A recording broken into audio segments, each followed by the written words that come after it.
most of the guy na gusto mo, naka-level mo, or mas above sa'yo, ay hindi magkukumit sa'yo. What's up guys? Sublado Moto here. Good evening sa inyo lahat mga ropa. Hirap na ganito, uso na naman yung sipon. So yun mga ropa, dapat patulog na tayo kaso may nakita tayo nagtag sa natin sa Facebook page natin. So babasahin ko sa inyo tapos magbibigay tayo ng mga ilang komento at mga ilang opinion. And also kung ano yung mga reasons kung bakit nangyayari yung mga ganun. Okay, tara simulan natin mga ropa. So ito yung tinag niya sa atin. So from Boiling Waters. Tapos may nagtag sa natin, Facebook page natin na isa sa mga followers natin. So ito yung caption. Minsan hindi din sa career lang dapat tinitingnan yung standard. Mas okay pa din yung taong may emotional intelligence, loyal, marunong dumiskarte sa buhay at higit sa lahat, walang sabit. So yun yung captions niya. So ito yung nag-send ng question sa kanya. Why is it that I attract men who are not really on the same level as I am? Hello, 35 female here. I have been asking myself for the past few years. Napansin ko kasi yung pattern ng mga tao na nagkakagusto sa akin, which is really not my standard. I think ngayon mo lang napansin to. Ngayon 35 ka na. Most of the time, ang lagi na po sa akin ay may work naman pero not professional one. Either outsource lang sila sa isang company or skilled worker na minimum wage lang ang salary. Sabi sa inyo mga ropa, women are always looking for survival value. I am a master's degree holder and already in administrative tasks. So ganito mga ropa. Sabi sa inyo, malaki ang kaibahan ng babae sa lalaki. So ang babae, pag may narating, mataas ang tingin sa sarili nila, which is normal naman yun, kahit naman sa lalaki. Pero iba kasi yung hanap natin sa mga babae at iba rin yung hanap ng mga babae sa lalaki. Women think na if they have master's degree or board passer sila, they think na dapat ang lalaking makasama nila is talagang the best or talagang mas higit pa sa kanila. Pero hindi tayo yung parang same level ng mindset ng mga kababaihan na pag degree holder sila, they think na kailangan yung lalaki ma-attract nila is same level as them or maybe higher than them. Pero kadalasan, hindi alam ng mga babae kung paano umiikot ang atraksyon ng babae at lalaki sa isa't isa. Continue natin. I am a master's degree holder and I already in administrative tasks and a career woman. Okay? Good for you. Siyempre, I want a guy who will be a great provider and hindi lang ako magpo-provide when the time comes. I told you mga ropa, women are always looking for survival value. Sabi ko nga sa inyo, huwag kayo maniniwala sa mga babae na sinasabi nila na hindi nila kailangan ng mga lalaki. Or, I know what I can bring to the table, I'm a career woman, kumbaga I'm very successful woman, or I'm strong independent woman. Huwag kayo maniwala na hindi nila kailangan ng lalaki. They still want a man. Kasi hindi naman sa career binabase yung kasiyahan ng karamihan mga babae. Nangyayari na lang yan is because of the feminism. Kaya umiidad yung mga karamihan babae ng 35 and up or umabot na ng 40s or mas marami nagiging single na mga 30s and 40s na babae. It's because mas gusto ng mga kababaihan na atupagin ang karir, mas mag-focus sa karir. Pero hindi nila alam na iba sila sa lalaki. Okay? So meron silang biological clock na tinatawag at meron silang wall na pag na-hit na yon, there's no turning back or wala na silang magagawa. And it's fucking irreversible. Okay? Maraming ganyang babae ngayon na hindi nila alam na sinasabotahin nila yung sarili nilang future or yung sarili nilang pwedeng paggawa ng pamilya para lang sa karir na gusto nila. Pero sabi ko nga sa inyo, di ba, kahit ano man ang maabot ng mga babae, anumang karir, gaano man siya kayaman, lagi niya man sinasabi na she's a strong independent woman, lagi niya pa rin kailangan ng lalaki. Okay? Of course, they will keep it to themselves or they will hide it kung na hindi nila kailangan pero nagsusumigaw yun sa mga kilos nila, kung paano sila magpaganda, kung ano man yung mga desisyon na ginagawa nila. Hindi man nila sabihin, hindi man sila maging vocal na kailangan nila ng lalaki sa buhay nila, makikita mo sa mga kilos nila. Why they need to always look beautiful? Why they need to buy expensive shoes, bags, clothes, and bakit kailangan nila magpaganda ng sobra? Diba? Kung talagang hindi nila kailangan ng lalaki. Hindi pwede na sabihin mo na magpapaganda ka lang para sa sarili mo. Tayo mga lalaki, we need or we want to be successful because we want to open more doors. Diba? Para at least marami tayong opportunity to meet women in life. And of course, to find the woman na gusto talaga natin. Kasi alam natin na, syempre, that's part of the component of being a fucking high value man na maging a good provider. So, pag wala ka sa ganung posisyon or pag hindi mo kaya mag-provide, mahirapan tayo hanapin yung babae na gusto natin or pwedeng nakita natin pero aayawan din tayo. Anyway, tapusin natin to. Pero why is it I attract men who are not really on the same level as I am? Any advice guys here? Thanks. Huwag sana harsh, sana pwedeng constructive criticism. Thanks. Well, the truth is always hurt, okay? Ang katotohanan ay laging masakit at kailangan mong tanggapin, and either you will change and adapt or you will accept your situation and move on, 'di ba? So, ngayon 35 ka na at sinasabi mo na napansin mo for the past few years, ganyan yung mga namimit mong lalaki. Actually, nakikita ko dito is wala kang pake for the last 5 years maybe. But you believe that you can meet the guy na pinapangarap mo. And you believe because maybe nakita mo yan sa mga ibang babae na na-meet pa rin nila yung lalaki na gusto nila kahit na may edad na sila. Pero I just want you to know na hindi lahat na nakikita natin sa social media ay totoo. Karamihan sa social media, more on flexing, more on telling to the world na I have a good life, pero ang totoo hindi. Yung mga babae na akala mo nakuha nila yung lalaking pinapangarap nila, nagkakamali ka. Ano ibig ko sabihin dito? Kung ikaw, 35 years old ka ng babae at alam mo sa sarili mo, your biological clock is like a ticking bomb. And once you hit the wall, there's no fucking turning back. Okay? Either you accept your situation and move on or adapt and change and accept those guys na hindi mo ka-level. Because this is the truth. Most of the guy na gusto mo, naka-level mo or mas above sa'yo ay hindi magkukumit sa'yo. Uulitin ko, ladies na nasa mga 35 and up, na naniniwala, hindi ko kayo dinidiscourage. Coming from a man, I'm telling you, most of guys na successful, bachelor, matangkad, gwapo, and yung matatawag nating high value, or yung masasabi natin na kahit mag-asawa siya, kaya niya pang bumuhay ng isa pa, dalawa pa, tatlo pa, apat pa. Kung ganun ang hinahanap mong lalaki. Or let's say sabihin na lang natin na kahit konting angat lang sa'yo, or sabihin natin middle class plus, di ba? Pag ganun, ang lalaking pinapangarap mo and you are already 35 years old, hindi ka na 25, okay? So it's very hard for you as a woman to negotiate. Men are very fucking logical or rational. Kung ang isang lalaki ay very handsome, very rich, and ladies, kung di nyo alam, ang lalaki nag-start maging pogi, maging mayaman at the age of 35. So yung mga ganong edad, kaya nga yung mga nag-asawa ng bata pa like 25 or 20, usually hiwalay yung mga lalaki. Why? Because those years na from 25 to 35, yun yung nag-hustle sila. Yun yung time na talagang nagpo-focus sila sa career nila and nawawala sila ng time sa girlfriend nila o sa asawa nila. And yun nga, nangyari na nagkaanak sila, so kailangan niyang gampanan yun. Pero syempre, dahil meron siyang career na kailangan niyang maabot, hanggang sa maybe nawala na yung love, nawala na yung relationship, nawala na yung pagmamahal nila sa isa't isa. Kaya most of the relationship na maaga nag-start din is usually naghiwalay. Okay? Especially kung more on sex lang sila during that time na bata pa sila. So kaya ladies, eto sasabihin ko sa inyo, you need to find a guy na talagang kalkulado mag-isip. Kung pinapangarap mo yung mga lalaki na above sa'yo or talagang iniisip mo na magkukumit sila, napakababa ng porsyento. Like I said, nung 25 ka, tsaka ngayon 35 ka, it's very hard to negotiate. Okay? Hindi mo pwedeng i-negotiate yung dati mo na 25 ka compare as right now na you are 35. Like I said, men are very fucking rational. Okay? Why do I need to commit with a 35 years old and I want to build a family? Kung kaya ko naman humanap ng nasa prime age or yung nasa at least 18 to 26 years old, diba? Mas pipiliin pa rin ng lalaki or mas prepared ng mga lalaki yung younger women. Okay? Kaya ganito yung mga lalaki na attract mo, it's because eto yung mga lalaki na willing talagang magbigay ng oras at pagmamahal sa'yo. Eto yung hinihiling nyo palagi. Pagmamahal, oras, yung talagang alagaan ka. Pero yun nga lang, hindi kami si Thanos na nasa amin yung Infinity Stones. Okay? Feminism hurts women more than men. Kasi kaming mga lalaki, kahit hindi kami ganun ka-successful, we can still find a woman na pwede namin alagaan at the end of the day.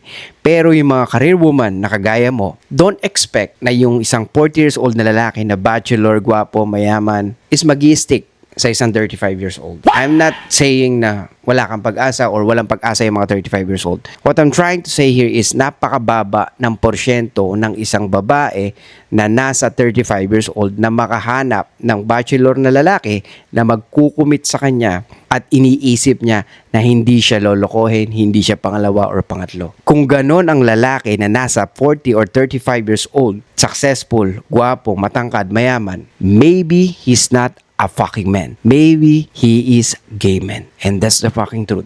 Yung mga lalaki na nasa 35 and up to 40s na single, either they are gay or they have so many fucking girlfriends. Kaya ganito yung mga lalaki na attract mo because eto yung mga lalaking maraming oras na ikaw ang nakikita. Pero yung mga lalaki na successful na sinasabi mo or hinahanap mo or yung nasa isip mo or yung na-create nyo sa isip nyo, okay? Na pinrankenstein nyo, na pinagsama-sama nyo lahat ng personality na isang lalaki, na iniisip nyo na makikita nyo sila someday or makikita nyo siya someday, wala pong ganun at hindi nag-exist yun. Okay? Kayo nag-create ng ganun mga lalaki sa isip nyo na hindi nyo alam kung ano ang realidad pag umabot ka na ng 35 years old. Most of women na 35 years old, hindi na prepared na mga lalaking nasa 40s or 45 na successful or bachelor or mayaman. And at the same time, gwapo. Kung ang lalaki successful or may resources, gwapo, he would rather choose at 20 years old, 23, 24, 25, 26 kesa sa 35 years old. Okay? If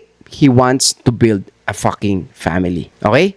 At ito ba, the question here is, why you need to let yourself na umabot sa 35 years old at hindi ka nagsettle? And that's the big question sa mga kalalakihan. Kaya bakit kami pipili ng isang 35 years old na hindi namin alam kung ano yung ginawa niya sa nakaraang taon sa buhay niya? Bakit walang nag-commit or walang naglakas ng loob na lalaki sa kanya na jowain siya or ayain siyang pakasal or magseryoso sa kanya? Ang nakikita namin problema dito is maybe yan, ganyan. You always thinking about your career and you think you are better than those men na nag-a-approach sa'yo or nanliligaw sa'yo. Okay? So nakikita mo yung sarili mo na above ka sa kanila because of your career. No, it's not. You are not above them. Okay? Yung lalaki na gusto mo ay hindi nag-exist or hindi magko-commit sa'yo. Maybe someday may makilala ka, but don't fucking expect yung ganong mga lalaki magko-commit sa'yo. Kaya nga, wag kang magulat kung yung kaibigan mo biglang naging option ng isang lalaki na gwapo, mayaman, talagang masasabi natin na pangarap ng bawat kababaihan. Wag kang magtaka kung malaman mo na yung lalaki na yon ay may asawa pala, may anak pala, or hindi lang siya ang girlfriend. Eto ladies, yung mahirap sa inyo mga babae pag umabot na kayo ng 35. Ulitin ko, either you accept your situation and move on, or adapt or give yourself a chance to entertain those guys na sinasabi mo na hindi mo ka-level. Kasi kung relationship ang gusto mo, there's so many guys willing to give the relationship. Pero kung ang gusto mo is yung talagang complete package, medyo mahirapan tayo dahil you are already 35 years old. And men are very rational pagdating sa pagbuo ng pamilya or pagdating sa relationship. Don't worry, you can still find a man. Pero yun nga lang, either you are second option, third option, or maybe he's not really successful. Pero gwapo, matangkad. Yun nga lang, same ng sinasabi mo. Hindi siya mayaman. Hindi niya kaya mag-provide ng sobrang, alam mo yun, ng magarbong buhay. Or maybe he can't even buy a house. Or maybe yung kagaya na sinasabi mo na minimum wage. At least gwapo, at least matangkad. So you need to choose. Kasi ganito pa ladies, pag 35 ka na, iba na yung takbo ng isip mo. Medyo ando na yung pagiging practical mo, di ba? Because that's based on biology. Women always looking for survival value. Kaya nga, women always attracted sa mga lalaki na mayaman, gwapo, matangkad, maganda katawan. Kasi based on your biology na naka-ingrain sa utak nyo or naka-hardwired sa utak nyo na to find the best guy.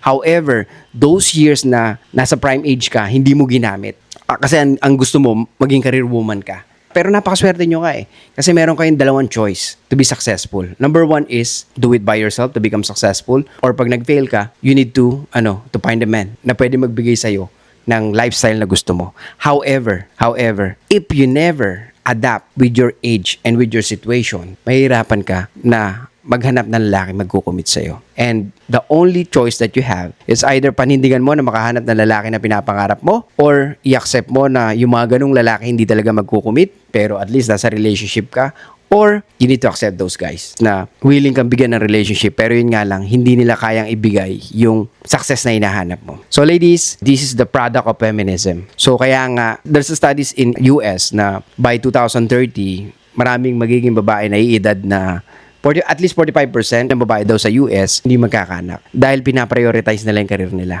kumpara doon sa pakikipag-relationship.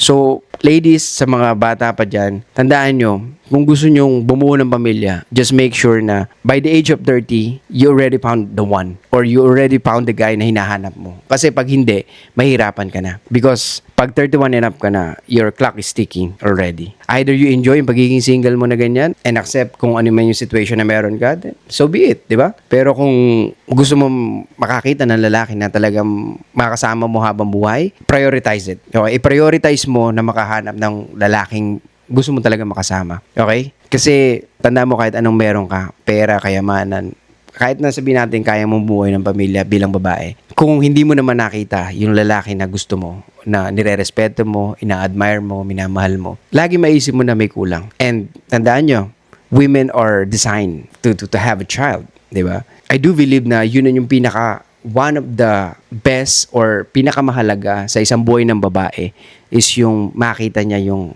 kanyang anak. Kaya ladies, kung gusto niyo talaga na magkaroon ng pamilya, stop sabotaging yourself. Okay? Tandaan nyo, ang laki ng porsyento pag nasa 30s ka na, bababa ka agad ng 50%. This is according to the research. Though hindi man dito sa Pilipinas, dito sa ibang bansa. Pag umidad ka na ng 30, at least bababa ng 50% yung chance mo na mag-asawa. And tandaan mo, let's say for example, nagsyota ka ng 30, 31, 32. So you need to at least wait for 3 years minimum. 'Di ba? Kasi kikilalanin mo pa siya and hindi mo alam kung tutuluyan ka niya. 'Di ba? So you need to wait. And let's say for example, umabot ka na ng 34. Hindi naman siya nag-commit sa'yo. Or let's say, nag-commit siya sa'yo pero ayaw niya magkapamilya sa'yo. So, ando na naman yung heartbreak mo. 'Di ba? Maghahanap ka na naman. So, let's say for example, ang bilis lang dahil merong isang lalaki nag-aabang sa'yo at the age of 35 o nagjowa ka. So, syempre, you just, to make sure this time na talagang gusto ko ito na, siya na talaga. Kaya, nag-iingat ka, di ba? So, dahil sa pag-iingat mo, sobrang sinarado mo yung sarili mo, nagsawa yung lalaki. Di ba? Dahil masyado mo nang protektahan yung sarili mo, which is tama naman. Di ba? Kasi wala magpoprotekta sa'yo kundi yung sarili mo. So, nasa 35 ka na. So, ngayon may dinidate ka, you need to protect yourself more. So, dahil gusto mo makasigurado. So, yung guy, dahil most of guys looking for sexual access and hindi mo binibigay, nagsawa siya. So, let's say, umabot ka ng 36. So, naiba na naman yung pananaw mo. Okay, maybe this time, I will try again. I will open my legs, then we'll see. So, nag-open ka ng legs, nabuntis ka. The problem is, wala pa kayong relasyon. Hindi ka pinanagutan. So, anong mangyayari? So, another heartbreak na naman. Diba? So, let's say, for example, umabot ka ng 37, and sinabi mo sarili mo, okay, kaya kong buhayin yung anak ko, maghanap na lang ako ng lalaki na talagang pwede kong makasama panghabang buhay. So, nakakilala ka na naman ng lalaki. So, itong lalaki na to, wala nga lang trabaho.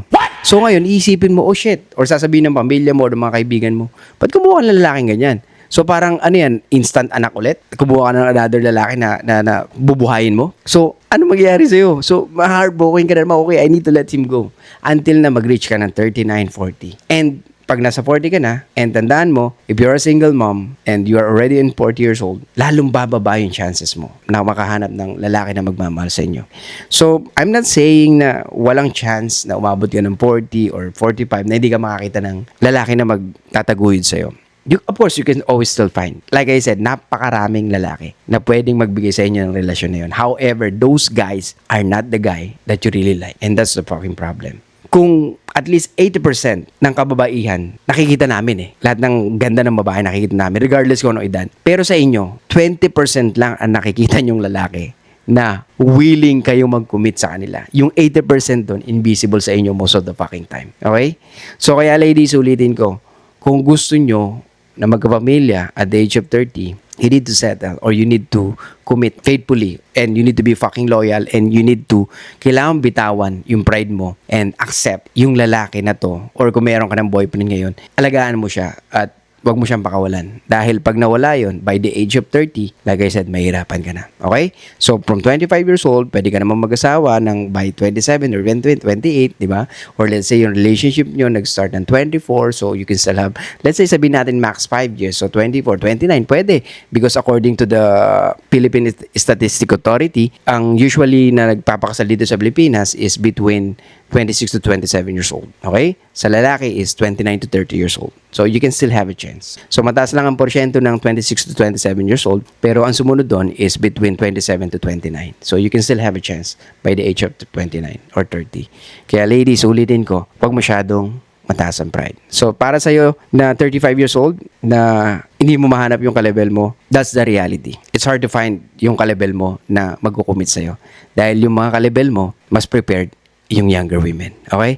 So, yun lang guys. Thank you so much. So, Ropa, sana nasagot ka na maayos. So, yun lang guys. Thank you so much. I'll see you guys next time. And bye-bye. Show love, peace out, and be back in mysterious mga Ropa.